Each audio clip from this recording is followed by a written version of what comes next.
Good morning বন্ধুরা, তোমরা কেমন আছো? আশা করি খুব ভালো আছো। আমিও খুব ভালো আছি। প্রতিদিনকার মতো আজকেও তোমাদের কাছে রেসিপি নিয়ে হাজির হলাম। প্রতিদিন একরকম তরকারি বা সবজি খেতে খুব ভালো লাগছে না খুব একটা, সেই কারণে মনে হচ্ছে কী রান্না করব, বা অনেক সময় বাড়িতে শাক সবজি থাকেও না, তখন মনে হয় কী করব। তাই তোমাদের জন্য এই রেসিপিটা নিয়ে এসেছি। আর চিন্তা ভাবনা না করে ঘরে থাকা উপকরণ দিয়ে একদম সহজ উপায়ে বানিয়ে নাও। আমি আজকে বানাবো মসুরির ডালের তড়কা। দেখো, মসুরির ডালের তড়কা বানানোর জন্য আগে থেকে ডালটাকে নুন হলুদ দিয়ে একটু গোটাভাবে সেদ্ধ করে রেখে দিয়েছি।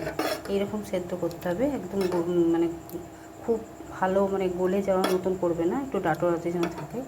আর নিয়ে নিয়েছি 2টো ডিম। এখানে নিয়ে নিয়েছি গ্রেট করে রাখা পেঁয়াজ, আদা, রসুন, চিনি। এখানে নিয়ে নিয়েছি একটু তড়কা মশলা, টমেটো, পেঁয়াজ, নুন, হলুদ আর জিরে গুঁড়ো আর ঝাল লঙ্কার গুঁড়ো। আর এইখানে নিয়ে নিয়েছি কারি পাতা। বাস, এই উপকরণগুলো দিয়েই আমার এই মুসুরির ডালের তড়কাটা তৈরি হয়ে যাবে। চলো বন্ধুরা, বেশি কথা না বলে প্রথমে কড়াইটা চাপিয়ে দিয়ে কড়াইয়ের মধ্যে আগে ডিমটাকে আমি ঝুরঝুরে টাইপের একটু ভেজে নেব। দেখো বন্ধুরা, 2টো ডিম দিয়ে দিয়েছি তেলের মধ্যে। এবারে আমি খুব ভালো মতন ভেজে নেব, ঝুরঝুরে করে ভেজে নিয়ে তারপর তোমাদের কাছে ফিরে আসছি। দেখো বন্ধুরা, ভেজে ভাজা হয়ে গেলে এবারে আমি ঢেলে নেব।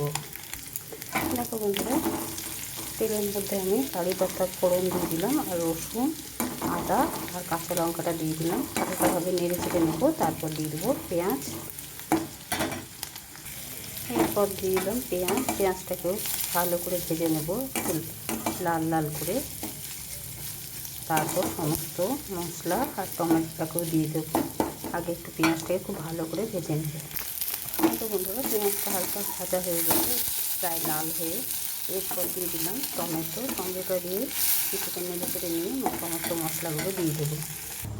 দেখো বন্ধুরা, সমস্ত মশলাগুলো ঢেলে দিয়ে তার সাথে বাটি প্লেটটা দিয়ে কিছুটা জল দিয়ে দিলাম, যাতে মশলাটা খুব ভালো মতন কষানো যায় আর সমস্ত মশলা সেদ্ধ হয়ে যায় আর নরম হয়ে যায় টমেটোটা। সেই জন্য অল্প জল দিয়ে দিলাম।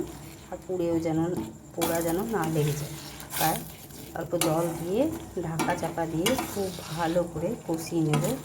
আর তোমরা বাড়িতে অতি অবশ্যই এইভাবে তড়কা বানিয়ে খেয়ে দেখবে। মসুরির ডালে দারুণ লাগে, বিশেষ করে রুটি, পরোটা, লুচি এইসবে তো দারুণ লাগে খেতে। একবার হলেও খেয়ে দেখবে। ঘরে থাকা উপকরণ দিয়ে খুব সুস্বাদু মুখরোচক রেসিপিটা তৈরি হয়ে যাবে। এবারে আমি ঢাকা দিয়ে দেবো। আর দিয়ে দিলাম 1 চামচ মতন টমেটো সস। তোমরা চাইলে দিতেও পারো, আবার নাও দিতে পারো, কিন্তু দিলে একটু ভালো টেস্টটা হবে।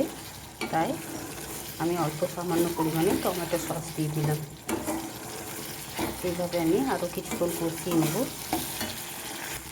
এরপর দিয়ে দিলাম ডিমটাকে একটু ভালো করে মশলার সাথে কষিয়ে নেব। তারপর আমি ডালটাকে দিয়ে দেব। দেখো বন্ধুরা, খুব ভালো মতন কষানো হয়ে গেল ডিমটা দিয়েও। এরপর দিয়ে দিলাম ছোটো চামচের 1/2 চামচ মতন গরম মশলার গুঁড়ো। গরম মশলাটা দিয়েও একটু নেড়ে চেড়ে নিয়ে এরপর দিয়ে দেবো ডালটা। দিয়ে দিলাম ডাল।